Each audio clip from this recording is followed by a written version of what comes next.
Olá, meu amigo e minha amiga, seja mais uma vez bem-vindos aqui ao nosso canal. Pessoal, tem incapacidade temporária, né? O auxílio doença do INSS sem prazo de validade. Como é que funciona tudo isso? Quando tem prazo de validade, o que acontece?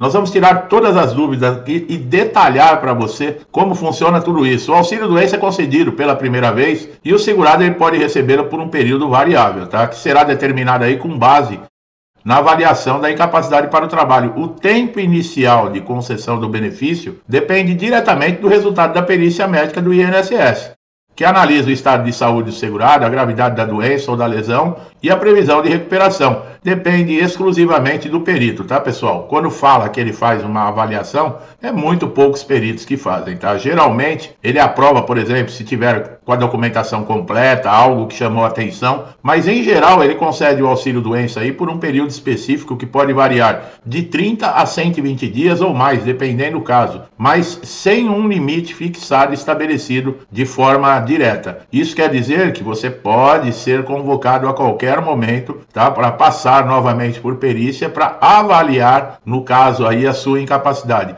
No final desse período, o segurado ele pode ser convocado para uma nova perícia, onde será avaliada a condição de saúde, se melhorou e se ele pode retornar ao trabalho. Caso o segurado ainda não esteja apto para atividade laboral, ele pode solicitar uma prorrogação de benefício que poderá ser concedida mediante a uma nova avaliação médica. Esse ano aqui nós tivemos duas mudanças, né? Até o dia 30 de julho existia a prorrogação automática, se enviava documentação para o INSS através do portal Meu INSS e em alguns dias liberavam o benefício de auxílio-doença por mais 30 dias e no caso, quando o segurado ainda não conseguia se, por exemplo, uma recuperação, ele poderia ir prorrogando. Mudou agora novamente, tá, pessoal? As prorrogações agora são no período de 60 dias, tá bom? Teve umas mudanças, se vocês não assistiram os vídeos que nós colocamos aqui no canal com relação a isso, vale muito a pena você pesquisar. Nos casos de auxílio-doença, ele pode ser renovado por prazos sucessivos até que o segurado se recupere, ou seja, encaminhar para até um outro tipo de benefício. No caso, se persistir e for constatado que a lesão deixou de ser temporária e passou a ser total e permanente, pode sim ser mudado o benefício para a aposentadoria por invalidez. Se o segurado não solicitar prorrogação ou não comparecer na nova perícia, o benefício vai ser cessado automaticamente no final desse prazo inicial determinado. Portanto, o auxílio-doença ele pode durar enquanto o segurado estiver incapaz para trabalhar e comprovar essa condição, sem que exista, por exemplo, um tempo máximo pré-definido. O tempo total de recebimento do benefício é influenciado pela condição de saúde do segurado e pelas avaliações periódicas realizadas pelo INSS. A incapacidade temporária sem prazo de validade no INSS refere-se a situações que, embora ainda esteja incapacitado para o trabalho, não tem o prazo para o término dessa condição. Nesses casos, você vai ficar recebendo o benefício de incapacidade por um tempo indeterminado. O INSS vai realizar revisões constantes. Esse é o grande problema do auxílio-doença, quando se compara com a aposentadoria por invalidez.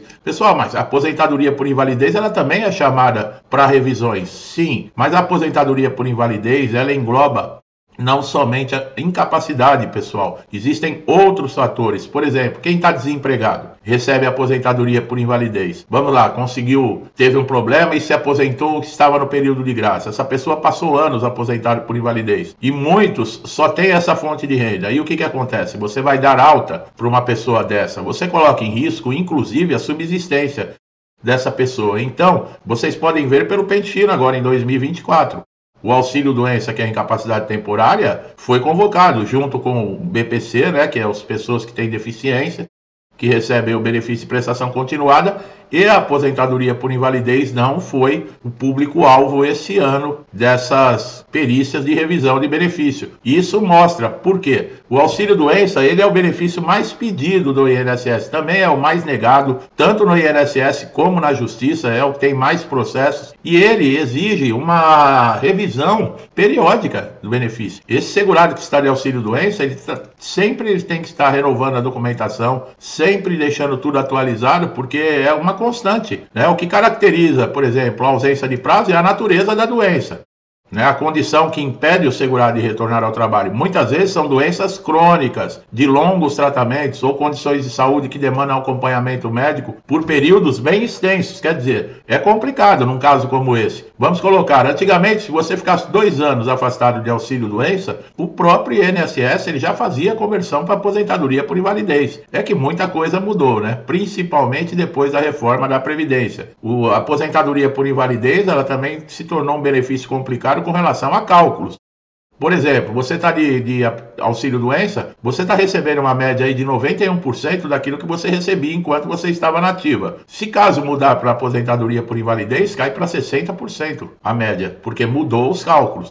É claro que tem aqueles 2% para cada ano que ultrapassar 20 anos de contribuição para homens e 15 anos para mulheres, mas isso você precisa ter muitos anos superiores para você conseguir chegar próximo ao que você recebe no caso aí do auxílio-doença. Em casos que não estabelece essa data exata do fim do benefício, as perícias são por períodos curtos e intensas. Mesmo que o prazo seja fixado para a cessação, o segurado vai continuar sendo monitorado. Pode ser suspenso o benefício em uma das perícias se constatar a recuperação, que é o caso que aconteceu agora no Pente Fino, o mês passado de agosto, 245 mil segurados de auxílio-doença passaram pelo Pente Fino. Mais da metade tiveram o seu benefício cessado. Agora, caso você discordar, por exemplo, de uma eventual cessação, você vai poder recorrer da decisão administrativamente ou judicialmente. Nós colocamos aqui vídeo esses dias, alguns vídeos atrás desse aqui, falando exatamente sobre isso. Tá? Agora, quando você está na justiça e o juiz concede, por exemplo, uma decisão favorável no caso do auxílio-doença, ele muitas vezes vai determinar a data de cessação desse benefício, que é o conhecido DCB, para garantir com maior clareza, segurança jurídica, até quando, né, o segurado ele vai ter direito a receber esse auxílio. Isso ocorre porque o auxílio-doença, por natureza, é um benefício temporário concedido apenas enquanto o segurado está incapacitado para o trabalho. Assim, quando estabelece uma data limite, o juiz delimita o período no qual o segurado está legalmente protegido pelo benefício, considerando provas e laudos. A fixação dessa data busca evitar, no caso que a concessão do benefício de incapacidade temporária, ela tenha uma finalidade de proteção, de cobrir a segurança desse segurado. O juiz vai analisar documentação, perícia, o laudo pericial, principalmente, né, do perito judicial, para concluir por quanto tempo aproximado. Geralmente, ele pode dar de 6 meses a 1 ano, tá? Com isso, a data de cessação reflete um prazo estipulado para essa melhora. E o segurado se sente mais confortável. Por quê? Durante esse período que o juiz predeterminou, ele não vai passar por revisão, ele não vai ter seu benefício cessado, por exemplo, num pente fino. Tudo isso traz um pouco de segurança para esse segurado. Os prazos de sentença judicial, em muitos casos, que benefícios foram negados pelo INSS, podem variar. Existem diversos fatores: a complexibilidade do caso, a localidade da ação, a quantidade de processos em tramitação no tribunal, a fase processual. No entanto, no geral, é possível você ter uma estimativa dos prazos em cada etapa de processo: o início do processo e a perícia judicial. Após a negativa do INSS, você vai entrar com uma ação na Justiça Federal e o valor do benefício não ultrapassar, no caso, para atrasados, 60 salários mínimos. Um dos primeiros passos que o juiz vai ter é a designação por uma perícia judicial, que costuma ocorrer entre 4 e 8 meses após o início da ação. Vocês estão vendo? Existem fases. Muita gente, às vezes, tem até advogado, né? Entra com advogado na Justiça Federal e muitos advogados reclamam, porque o segurado, ele liga toda semana para o segurado querendo saber, para o advogado querendo saber se já tem uma resposta. É a ansiedade, né, pessoal? Nós compreendemos isso. Tem gente que já quer receber os atrasados antes de sair a sentença. Pessoal, não tem nada garantido na Justiça. Essa conversinha que eu já cheguei a ouvir, né? Ah, se o INSS negar o benefício, vai lá na Justiça, que a Justiça garante. A Justiça não garante, não. A Justiça vai analisar, cada caso é um caso. A média, para vocês terem uma ideia, de benefício de incapacidade que são concedidos favoráveis para o segurado do INSS, fica numa média de 35%. Quer dizer, os outros 65% favoráveis ao INSS. O segurado está perdendo, né? Essas batalhas judiciais, elas são mais com sentença favoráveis ao INSS do que para o segurado. Depois da realização dessas perícias judiciais, o juiz vai analisar a documentação. Ele não tem prazo, tá, pessoal, para dar uma sentença. Nenhum juiz vai ser louco de proferir uma sentença. E mesmo com um laudo também judicial desfavorável, vamos colocar que o perito judicial ateste que você não está incapacitado. Ainda o processo não está decidido, porque o juiz, segundo o artigo 479 do Código de Processo Civil, ele não está adstrito ao laudo pericial feito. Ele pode muito bem, através de outros elementos robustos, formar uma outra convicção. É claro que ele vai justificar, né, o porquê. Se caso o perito judicial diz que não existe a incapacidade e ele dá a sentença favorável ao segurado, afirmando que existe a incapacidade, ele vai ter que justificar. Mas é assim, é que nem bumbum de neném, a gente nunca sabe o que vai sair dali, tá? A justiça é mais ou menos nesse sentido. Então, você que está de auxílio-doença, de incapacidade temporária, prepare-se sempre, esteja sempre com a sua documentação atualizada, não jogue fora. Por exemplo, você pegou um novo laudo, descarta o antigo. Não, vá guardando toda essa documentação, vai montando como se fosse um histórico. Por quê? Caso você não consiga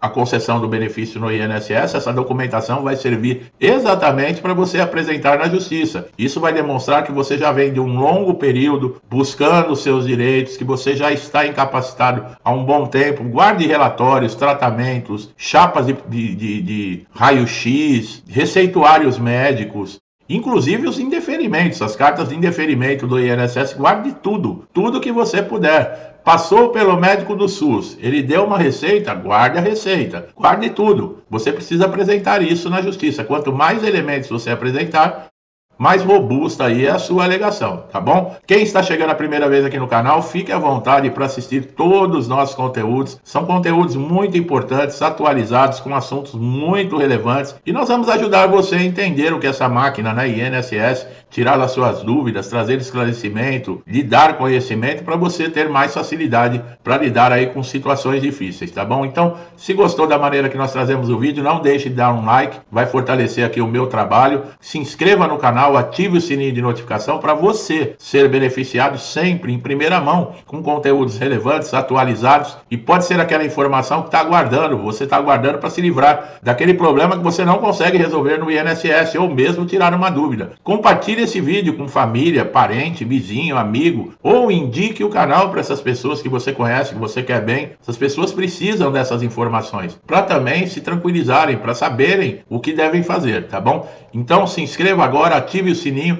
E você, meu amigo e minha amiga, muitos que estão comigo aqui desde o início do canal, outros já há um bom tempo também, graças a Deus já me conhecem, sabem como é que funciona aqui. Estão sempre me incentivando, interagindo, compartilhando o canal. Meu, muito obrigado, que Deus abençoe a casa de vocês, a vida de vocês, a família de vocês, com muita paz, saúde, prosperidade, alegria, harmonia, tudo de bom, tá? Tudo que eu desejo para mim e para minha família, eu lhes desejo em dobro. Eu deixo um forte abraço e até os próximos vídeos.